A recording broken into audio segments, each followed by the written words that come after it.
What's up, Dolphins? It's DADE back like I forgot something with another good one for you today. We're in free agency season with teams positioning themselves to get under the cap. We're one of those teams, and if you didn't see the Blitz already, give it a listen. It's called the Miami Dolphins Free Agency Blitz, where I address not only our salary cap situation, but also who I think we should target and who the Dolphins have been rumored to be coveting in free agency. So go check out that video on the Big Fish Network, home for Miami Dolphin fans worldwide.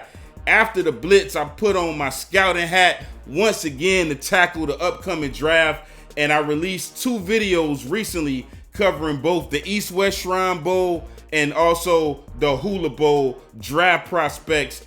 You could also find those on the Big Fish Network as well. So y'all make sure and click that like button, subscribe to the channel. This is the best Dolphins content channel on YouTube, in my opinion. I'm just getting started, so that's why y'all see me, on the come up. There's been a lot of other YouTubers that's been doing great work, putting out videos way before me, so they've earned the right to have a lot of views, a lot of subscribers. But this is my rookie season that just passed. This is my second season, starting off the 2023 year right, and I'm gonna do the Reese Senior Bowl on this video.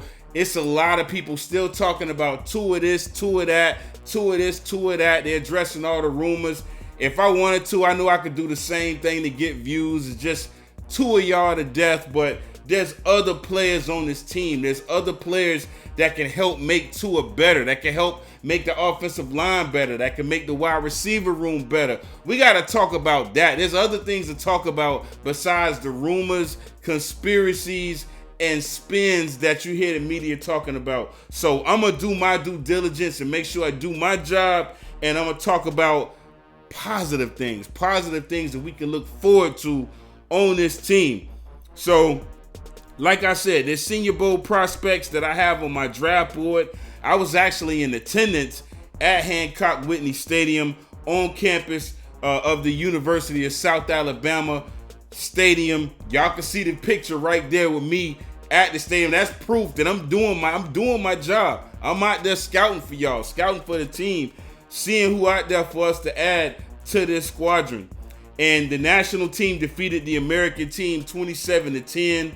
And there was more than 100 of the top senior eligible college football players in the country showcasing their ball skills for NFL scouts and talent evaluators through 3 days of practice. And they also had opportunities for one-on-one meetings with team reps to make an impression and go through the feeling out process. Teams are trying to get to know the players. Players are trying to get to know the team and the coaches. Like I said on the last two videos, there was guys that flashed on tape in the practices and in the game that can bolster our roster and possibly fill team needs. In my opinion, the Dolphins team needs are, once again, heavy running back, slot wide receiver, gadget offensive weapon, defensive tackle, linebacker, cornerback, and backup quarterback. I'm sounding like a broken record repeating these team needs on every video. That's because some of y'all didn't catch the other videos. Y'all didn't catch the Hula Bowl or the Shrine Game or the free agency. So I got to get y'all up to speed. So y'all might just be catching this for the first time. This might be the only draft video that y'all saw. So I got to make sure y'all know what I think the team needs are. Now, the players that stood out to me in this game was, and I don't know if I'm pronouncing his name right, but it's Adetomiwa Adewori.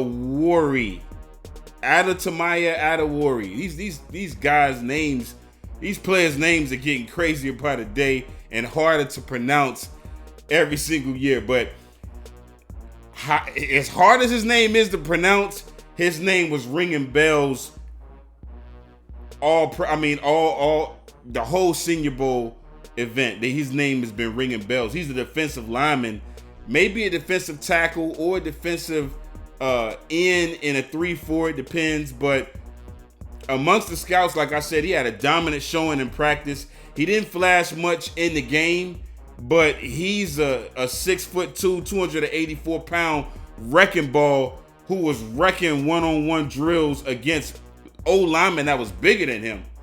So that was impressive. National tight end Payne Durham out of Purdue. He played for the Boilermakers. He also impressed by making catches in the game. He caught a pass for a 2-point conversion against the American team during the first half. And this is a deep tight end draft class. In the last 2 videos, I mentioned some tight ends that, were on my board or that might be on some people's board. I believe I did. I'm sure I did. But in this class, there's a lot of tight ends we could choose from. Obviously, Will Mallory from the Canes. Y'all know me. I'm from Miami, so the University of Miami produces certain players all the time. Running backs, you could find one at the U.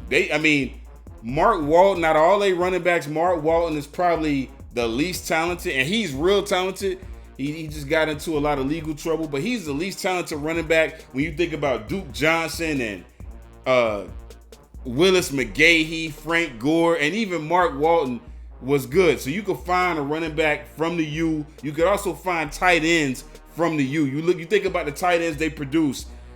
Bubba Franks, Shockey, Winslow. You could find it if you can't find a tight end nowhere else, you could find it at the U. So Will Mallory is a player that I've seen a lot of people have on their mock drafts, and they've been posting that on social media. But I thought the whole group was excellent at the Senior Bowl for the second straight year. And Payne Durham, had a week of practice and a solid showing that was great.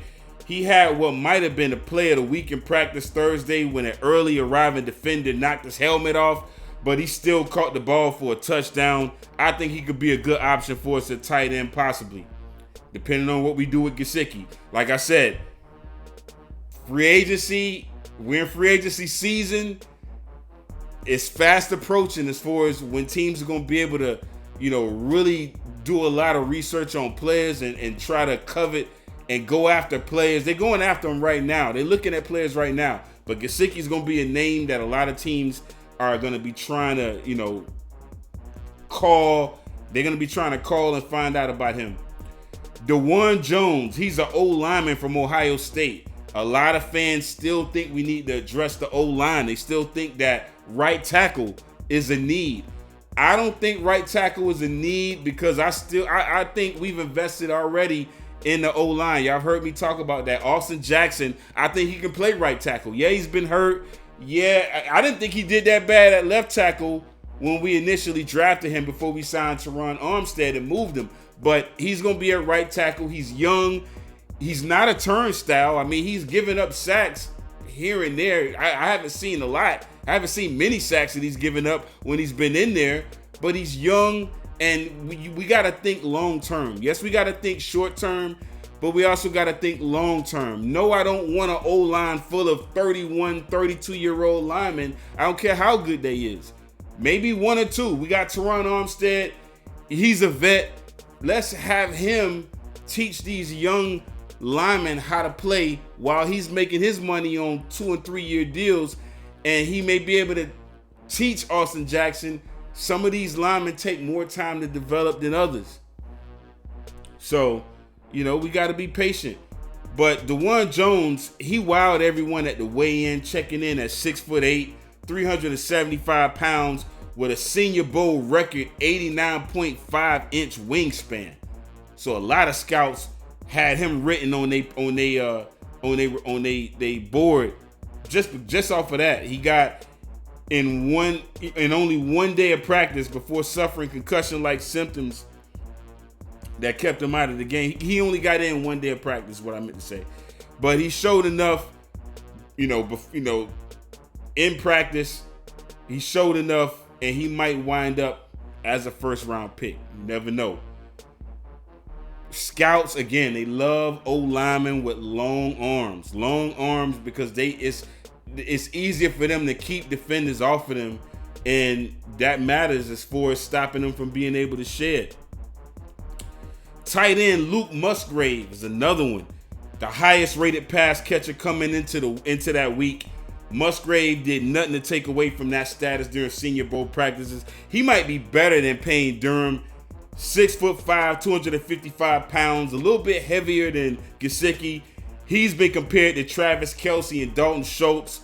So keep his name. His name is one to keep in mind when we talk about the draft, because he's had a lot of high praise. So Luke Musgrave is a tight end, definitely for us to keep in mind. I would say even over Will Mallory and Payne Durham. But the other ones that I was impressed with was Malik Cunningham, who I have him as a potential backup option to Tua or future to the team. Evan Hull at running back. He's probably going to get looked over, but teams like Bill Belichick might have a guy like Evan Hull on his draft board. He kind of reminds you of, what's that guy's name? Who we had? Rex Burkhead. He might be like Rex Burkhead. Running back SaRodorick Thompson. I actually have him on our draft board as well. He's a running back to keep our eye on. So he's another one. Defensive tackle Carl Brooks and tight end Will Mallory. All those players, again, are on my board. I'll be doing several more mock drafts. I already did one, and that's on social media. I may release that again, but I'm going to do a final mock draft right before the draft, and there's going to be a video for that. So y'all stay tuned, stay tapped in for that. That's all my time for the day. Till next time, signing off.